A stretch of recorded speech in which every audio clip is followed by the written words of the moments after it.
Hey everyone welcome to my mini blog. तो आज mini blog T थिला किछि स्पेशल। तो सकाळ ब्रेकफास्ट रे आमे समस्त मिसी खाई दिथिलु चाहा सह आलू परोटा।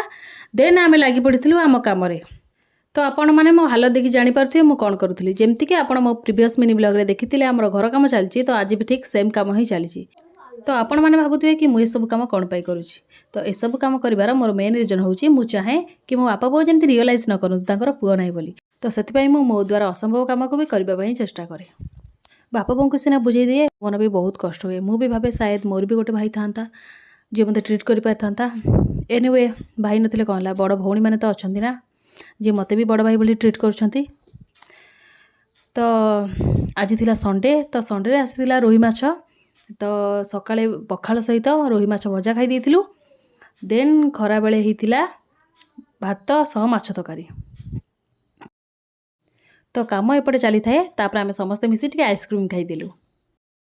तो इवनिंग हो जाइतिला आमे इवनिंग रे जाइतिलु अस्तरंग। तो अस्तरंग जाई सेठी जहाँ भी सब काम थिला से सब काम सारलु। देन आमे जाइतिलु जेबीएस। तो जेबीएस रे आमे ऑर्डर दे देइतिलु चाउमिन सह रोल। तो खाई सारिया परे आमे पुणी आसी जाइतिलु घर को। तो मिनी ब्लॉग टी केमती हिची कमेंट माध्यम रे जणेबे। Thanks for watching.